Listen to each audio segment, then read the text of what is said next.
Part 2. Section 1. A note to the reader. The next part of the book grows more specific, taking you deeper into an exploration of the three fundamental sheaths, or layers, of identity that every human being is conscious of. Accordingly, it is divided into three sections: body, mind, and energy. Within each section, the book seeks to extend your ideas of what constitutes the physical, the psychological, and the pranic or energetic. In the process, you may find some assumptions interrogated, some clichés punctured, some commonly used terms redefined, and some unusual perspectives explored. But you are required to take nothing on faith. Yoga, as we have said before, asks you to experiment, and encourages you to do so fearlessly. And so, this section oscillates between information and suggested practice and self-observation exercises. It concretizes concepts and suggests ways to implement ideas. In the process, you can find out for yourself whether these concepts are workable, or if they are simply so much hot air. What is the best way to approach this section? You may not feel inclined to implement each of the exercises offered in the sadhana boxes. That is absolutely fine. The reason for offering you a range of practices and tips is so that you can zero in on any that appeal to you. These steps are simply intended to help you make the transition from the page to the business of daily living, to offer you the freedom to test every hypothesis in the laboratory of your own life. This section aims at turning you from a passive reader, an armchair yogi, into a dynamic participant in the magic of a life consciously lived, freely chosen. It's time to roll up your preconceived notions and gear up for an uninhibited exploration of the incredible life that you are. Section 2. The ultimate machine. The most intimate part of physical creation for all of us is our own bodies. The physical body is the first gift of which we are aware. It is also the ultimate machine. Every other machine on the planet has come out of this. The yogic sciences, as explained above, do not speak of the mind or the soul. Everything is just a body, whether it is a food body, a mind body, an energy body, an etheric body, or a bliss body. There is a deep wisdom in this approach. It does not allow us to escape into deluded psychological states or into flights of metaphysical abstraction. It grounds us firmly in the tangible, even as it leads us into subtler realms of physicality and, gradually, into the beyond. The physical body is designed and structured to function by itself, without much of your intervention. You don't have to make the heart beat, the liver perform all its complex chemistry, or even try to breathe. Everything that is needed for your physical existence to manifest itself is happening on its own. The body is a pretty complete and self-contained instrument.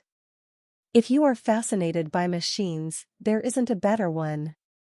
This is the most sophisticated piece of machinery on this planet. It embodies the highest level of mechanics, the highest level of electronics, the most sophisticated electrical circuitry you can imagine. Let us say you eat a banana this afternoon. By evening, this banana has become you. According to Charles Darwin, it took millions of years to make a monkey into a human being, but in just a few hours you are capable of making a banana or a piece of bread into a human being. Obviously, the very source of creation is functioning within you. There is an intelligence at work within you, way beyond your logical mind, which can transform a bit of food into the highest piece of technological excellence. If you could achieve that transformation consciously, instead of unconsciously, if you could bring even a drop of that intelligence into your daily life, you would live magically, not miserably. It is because he experienced the source of creation throbbing within him that the 12th century Indian mystic Basavana famously called the body a moving temple. My legs are pillars, he says in one of the well-known verses of South Indian mystical literature, the body the shrine/the head a cupola of gold. Section 3. Something there is that doesn't love a wall. It takes a certain amount of awareness for a person to see the limitations of this fantastic machinery. As a machine, the body is actually faultless. The only problem is that it does not take you anywhere. It just springs out of the earth and falls back into the earth. Isn't that enough? If you look at it from the perspective of the body, it is quite enough. But somehow, a dimension beyond physicality has infused itself into this wonderful mechanism. This dimension is the very source of life. It is this dimension that truly makes us who we are. Life is one thing, but the source of life is another. In every creature, in every plant, in every seed, this source of life is at work. In a human being, this source of life is even more magnificently obvious. It is because of this that suddenly after a while, all the wonderful gifts that the body offers somehow seem to turn irrelevant and trivial. It is because of this that you and every other human being seem to live in a constant struggle between the physical and the dimension beyond the physical. Though you have the compulsiveness of the physical, you also have the consciousness of being more than just physical. There are two basic forces within you. Most people see them as being in conflict. One is the instinct of self-preservation, which compels you to build walls around yourself to protect yourself. The other is the constant desire to expand, to become boundless. These two longings, to preserve and to expand, are not opposing forces, though they may seem to be. They are related to two different aspects of your life. One force helps you root yourself well on this planet, the other takes you beyond. Self-preservation needs to be limited to the physical body. If you have the necessary awareness to separate the two, there is no conflict. But if you are identified with the physical, then instead of working in collaboration, these two fundamental forces become a source of tension. All of the material versus spiritual struggles of humanity spring from this ignorance. When you say spirituality, you are talking about a dimension beyond the physical. The human desire to transcend the limitations of the physical is a completely natural one. To journey from the boundary-based individual body to the boundless source of creation, this is the very basis of the spiritual process. The walls of self-preservation that you build for today are the walls of self-imprisonment for tomorrow. Boundaries that you establish in your life as a protection for yourself today will feel like constraints tomorrow. Robert Frost captured a deep truth when he wrote, "Something there is that doesn't love a wall." Because your self-preservation instinct keeps telling you, unless you have walls you are not safe, unconsciously you keep building them. Later, you struggle with them. This is an endless cycle. But creation is not unwilling to open to you the doors to the beyond. It is not creation's unwillingness that you are struggling with. You are struggling with the walls of resistance that you have built around yourself. That is why the yogic system does not talk about God. It does not talk about the soul or heaven. Such talk invariably makes people hallucinatory. Yoga talks only about the barriers that you have set up, because this resistance is all that needs to be attended to. The Creator is not looking for your attention. The ropes that bind you and the walls that block you, these are 100% of your making. And these are all you need to unknot and dismantle. You have no work with existence. You only have work with the existence that you have created. If I were to use an analogy, I would juxtapose gravity and grace. Gravity is related in a way to the fundamental instinct of self-preservation in a human being. We are rooted to the planet right now because of gravity. We have a body today only because of gravity. Gravity is trying to hold you down, whereas grace is a force that is trying to lift you up. If you are released from the physical forces of existence, then grace bursts forth in your life. As gravity is active, grace too is constantly active. It is just that you have to make yourself available to it. With gravity you have no choice, you are available to it anyway. If you are strongly identified with the physical, gravity is all that you will know. But with grace, you have to make yourself receptive. Whatever kind of spiritual practice you do, ultimately, you are just working toward making yourself available to grace. When you are available to grace, suddenly, you seem to function like magic. Suppose you were the only one who could ride a bicycle, you would begin to seem magical to everyone else. It is the same with grace. Others might think you are magic, but you know you are just beginning to become receptive to a new dimension of life. This possibility is available to everybody. Section 4. Sadhana. You may have noticed this about yourself. When you are feeling pleasant, you want to expand. When you are fearful, you want to contract. Try this. Sit for a few minutes in front of a plant or tree. Remind yourself that you are inhaling what the tree is exhaling, and exhaling what the tree is inhaling. Even if you are not yet experientially aware of it, establish a psychological connection with the plant. You could repeat this several times a day. After a few days, you will start connecting with everything around you differently. You won't limit yourself to a tree. Using this simple process, we at the Isha Yoga Center have unleashed an environmental initiative in the South Indian state of Tamil Nadu, under which 21 million trees have been planted since 2004. We spent several years planting trees in people's minds, which is the most difficult terrain. Now transplanting those onto land happens that much more effortlessly. Section 5. Life sense, knowing life beyond the senses. How does the human body make sense of the world? What is its source of knowing?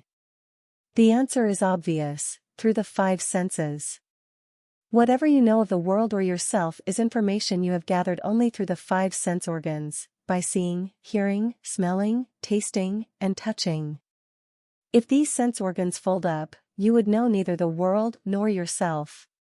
When you sleep every night, suddenly the people around you disappear, the world disappears, and even you disappear.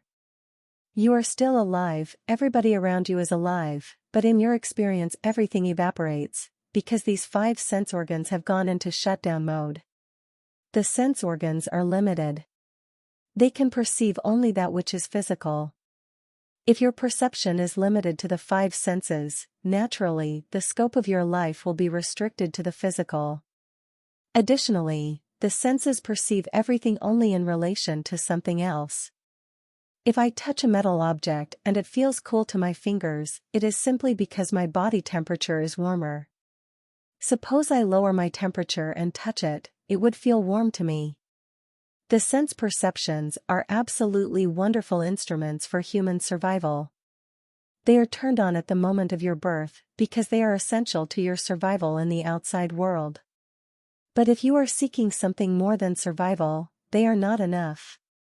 They give you a distorted impression of reality because they are entirely relative in their perception. If you are really interested in knowing life in all its depth and dimension, it is imperative that you look inward, not out. Why? Because the essential nature of life does not lie in the physical or psychological expression of body and mind, but in their source. However, looking inward doesn't happen easily. It takes work, because you don't yet have the perceptual mechanisms to look within.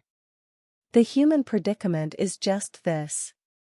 The very seat of your experience is within you, but your perception is entirely outward bound. This is why there is such a big disconnect between within and without. You can see what is outside you, but you cannot see what is inside you. Even if someone whispers, you can hear it, but there is so much activity happening in the body that is beyond your ability to hear. If even an ant crawls upon your skin, you can sense it right away, but there is so much blood flowing within you that you cannot feel. Your sense organs can only register external sensations of sight, sound, smell, taste, and touch. But the source of all experience is within you.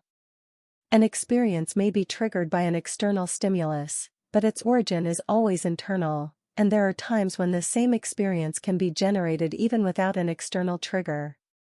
Yoga is fundamentally aimed at enhancing your experience beyond the five senses. There is a dimension beyond your five sense perceptions. You can call that dimension whatever you please. You can call it self, if you choose. You can call it divine, if you choose. You can term it God, if you choose. The terminology is entirely up to you. And even if you are not in quest of the divine or the self, enhancing your perception can play a vital role in assuring a fundamental level of well-being. Whatever you are, doctor, policeman, engineer, artist, homemaker, or student, fundamentally, it is your quality of perception that determines how effective and successful you are and how much you can do on this planet. The expansion of your sense perception beyond its present boundaries can achieve phenomenal results, bringing a completely new and seemingly magical dimension to your life. The common questions are: is it very difficult to enhance my perception? Do I have to withdraw to a Himalayan cave to turn inward? Not at all. This possibility does not come from sitting somewhere on top of a mountain, it is within you. The only reason it has been inaccessible is that you are either busy or preoccupied with what is happening outside or far too engaged in your own psychological drama. It is just a lack of attention which has denied people the possibility of discovering what lies within. Turning inward does not have anything to do with thoughts, ideas, opinions, or philosophies. It has nothing to do with the psychological activity of your mind.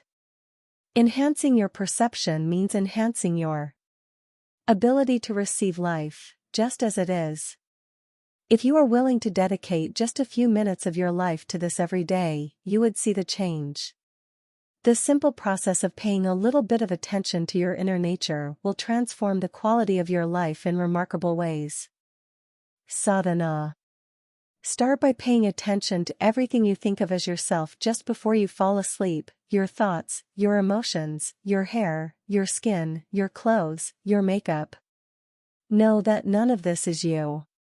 There is no need to make any conclusion about what you are or what truth is. Truth is not a conclusion.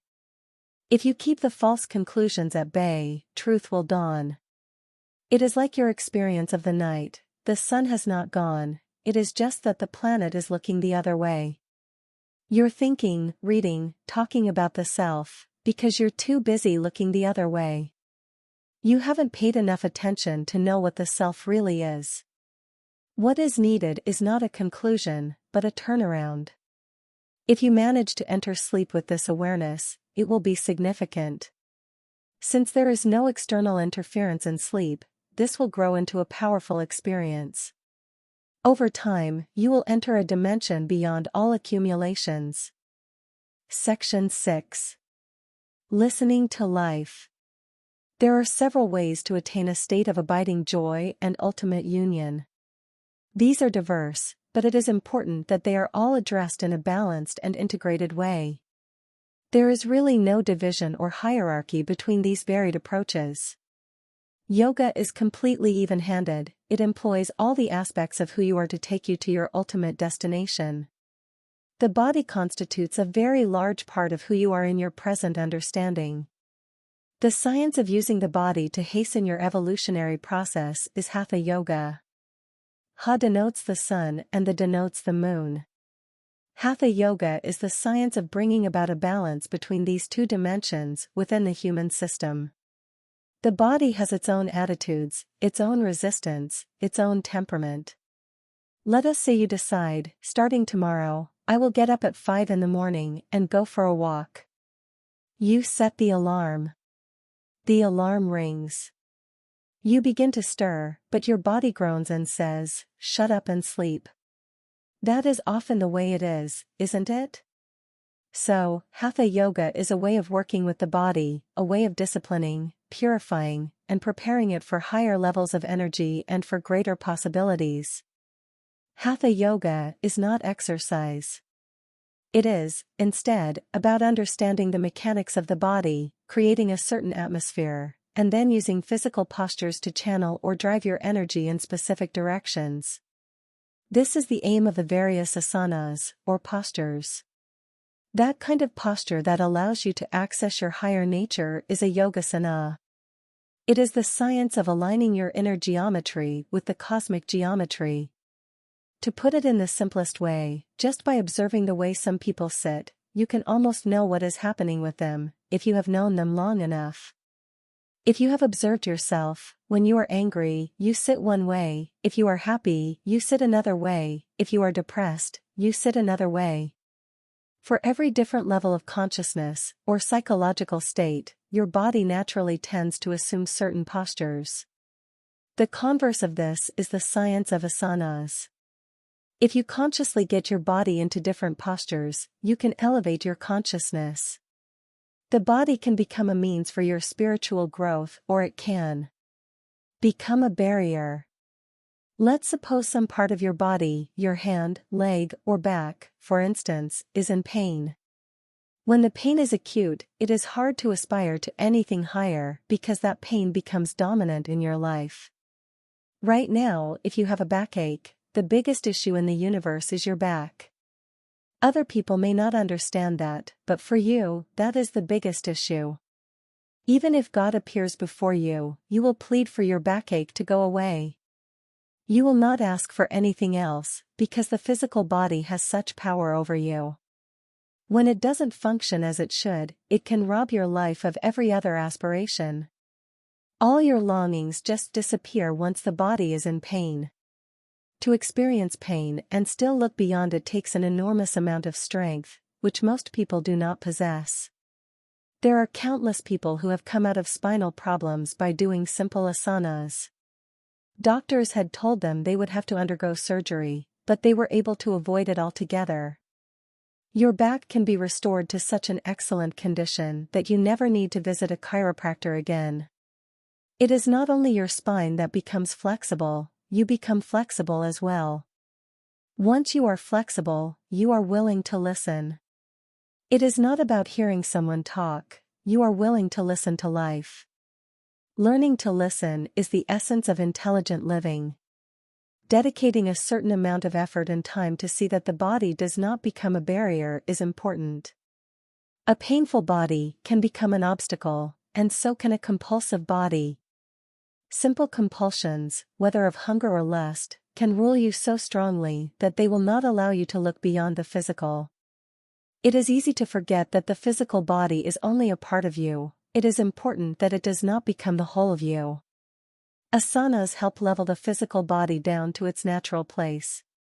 As you move into deeper dimensions of meditation, your energies will surge upward, opening up more profound dimensions of experience.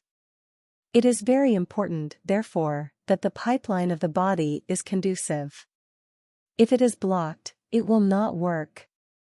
And so, preparing the body sufficiently before one goes into more intense forms of meditation is very important. Hatha yoga ensures that the body takes the upsurge of energy smoothly and joyfully. For a lot of people, spiritual growth happens very painfully because the necessary preparation has not taken place. Most human beings have unfortunately allowed themselves to be molded entirely by external situations. It is becoming a norm in the world that growth happens only painfully. It can also happen blissfully, but that is when both the body and mind have been prepared. Asanas can prepare you for growth and transformation by equipping you with a solid and stable foundation. Today, the Hatha yoga that people are learning is not the classical form in its full depth and magnitude. The studio yoga that you see today is largely the physical aspect of the science. Just teaching the physical aspect of yoga is like having a stillborn baby. It is not only inefficient, it is a tragedy. If you want a live process, it needs to be transmitted in a manner that is inclusive of other dimensions of yoga. Hatha yoga does not mean standing on your head or holding your breath. It is the way that it is done that makes all the difference. There was a time when I personally taught Hatha yoga as a 2-day program. People would be overwhelmed with intensity at these programs, tears of ecstasy would flow, simply with the practice of asanas. Why doesn't this happen more often? Simply because Hatha Yoga is being imparted as an end unto itself, rather than as a preparatory system. Consequently, while the Hatha Yoga in the world today brings peace for a few and health for others, it is unfortunately a painful circus for many. This may be fine for someone whose aspiration is only peace and health. But you are looking at yoga as a means of transforming yourself into a receptive possibility beyond the five senses. The Hatha Yoga needs to be approached in its classical form. Sadhana. Look around. Among your family, coworkers, and friends, can you see how everyone has different levels of perception? Just observe this closely. If you know a few people who seem to have a greater clarity of perception than others, watch how they conduct their body. They often have a certain poise without practice. But just a little practice can make an enormous difference. If you sit for just a few hours a day with your spine erect, you will see that it will have an unmistakable effect on your life. You will now begin to understand what I mean by the geometry of your existence. Just the way you hold your body determines almost everything about you. Another way of listening to life is paying attention to it experientially, not intellectually or emotionally. Choose any one thing about yourself, your breath, your heartbeat, your pulse, your little finger. Just pay attention to it for 11 minutes at a time. Do this at least 3 times a day. Keep your attention on any sensation, but feel free to continue doing whatever you are doing. If you lose attention, it doesn't matter. Simply refocus your attention. This practice will allow you to move from mental alertness to awareness. You will find the quality of your life experience will begin to change. Section 7. Downloading the cosmos. Until recently in India, after every storm, you had to go up to your roof and adjust your TV antenna. Only if it was angled in a certain way did the world pour into your living room. Or else, as you were watching your favorite soap opera or football match, a blizzard would suddenly appear on your screen. The body is like that antenna. If you hold it in the right position, it becomes receptive to all there is in existence. If you hold it another way, you will remain absolutely ignorant of everything beyond the 5 senses. Here is another analogy. Your body is like a barometer. If you know how to read it, it can tell you everything about you and the world around you. The body never lies. So in yoga, we learn to trust the body. We transform the physical body from a series of compulsions of flesh, blood, and hormones into a conscious process, a powerful instrument of perception and knowing. If you know how to read the body, it can tell you your potential, your limitations, even your past, present, and future. That is why the fundamental yoga starts with the physical body. It is as simple as this. The more you know about your telephone or any other gadget, the better you can use it. A few years ago, the cell phone companies conducted a survey and found that 97% of the people were using only 7% of a phone's capabilities. I am not talking about the smartphone here, but the dumb one. Even with that simple gizmo, people were using only 7%. Now, as we have already said, this body of yours is the ultimate machine, the perfect state-of-the-art gadget. What percentage of this machine do you think you are employing? Well below 1%. To conduct your life in the material world, to ensure your survival, you do not need even 1% of the body's capabilities. We are doing all kinds of trivial things with it because right now our whole perception of life is limited to the physical nature of existence. But your body is capable of perceiving the whole universe. If you prepare it properly, it can grasp everything in this existence, because all that happens to this existence is happening, in some way, to this body. All physical creation is fundamentally a certain perfection of geometry. Without geometry, no physical form is possible. If we get the geometry of the human body right, it becomes capable of reflecting the larger geometry of the cosmos within, and making the cosmic available for our experience. In other words, the human body is capable of downloading the entire cosmos. Sadhana. Sit in any comfortable posture, with your spine erect, and if necessary, supported. Remain still. Allow your attention to slowly grow still as well. Do this for 5 to 7 minutes a day. You will notice that your breath will slow down. What is the significance of slowing down the human breath? Is it just some respiratory yogic acrobatics? No, it is not. A human being breathes 12 to 15 times per minute, normally. If your breath settles down to 12, you will know the ways of the Earth's atmosphere, i.e., you will become meteorologically sensitive. If it reduces to 9, you will know the language of the other creatures on this planet. If it reduces to 6, you will know the very language of the Earth. If it reduces to 3, you will know the language of the source of creation. This is not about increasing your aerobic capacity. Nor is it about forcefully depriving yourself of breath. A combination of Hatha Yoga and an advanced yogic practice called the Kriya will gradually increase your lung capacity, but above all, will help you achieve a certain alignment, a certain ease, so that your system evolves to a state of stability where there is no static, no crackle, it just perceives everything. Intensity of inactivity. Logically, somebody who never put effort into anything should be the master of effortlessness. But it is not so. If you want to know effortlessness, you need to know effort. When you reach the peak of effort, you become effortless. Only a person who knows what it is to work understands rest. Paradoxically, those who are always resting know no rest, they only sink into dullness and lethargy. This is the way of life. For the Russian ballet dancer Nijinsky, his entire life was dance. There were moments when he would leap to heights that seemed humanly impossible.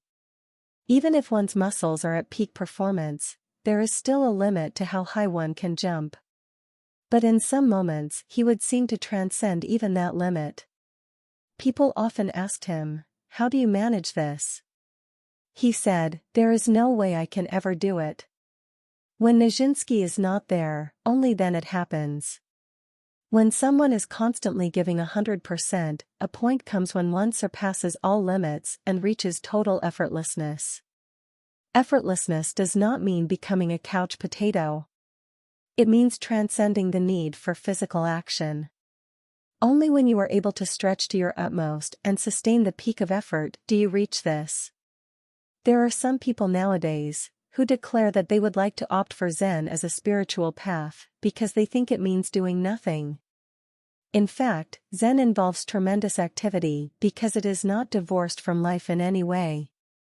For example, a Zen monk may take weeks to simply arrange pebbles in a Zen garden. In performing such activity, you reach a state of non-doing, where you transcend the experience of being a doer. It is in such states that you have a taste of the beyond. If you achieve such states through intense activity, as Nijinsky and many others have, those moments will always be cherished as magical. But if you arrive at the same state through the intensity of inactivity, then it is a yogic posture, and it is a state that can be sustained longer.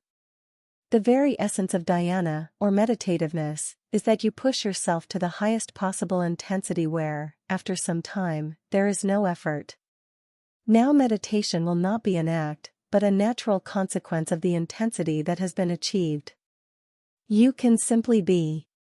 It is in these absolutely non-compulsive states of existence that the necessary atmosphere is set for the blossoming of an individual into a cosmic possibility.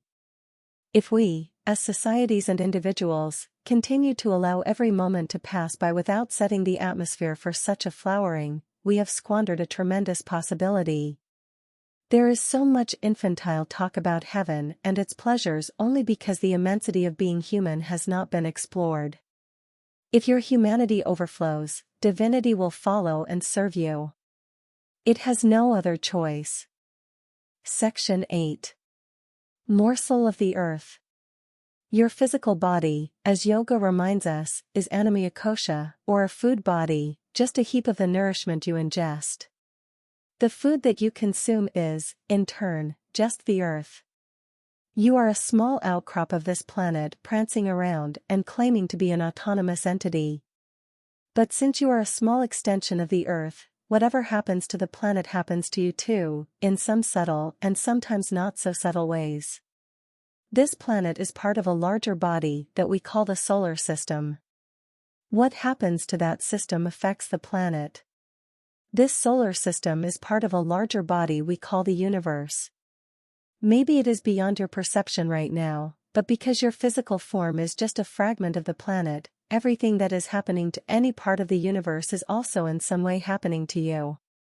As incredible as it sounds, if you maintain your physical body in a certain way, you will become aware of subtle changes that happen in the planet and the cosmos.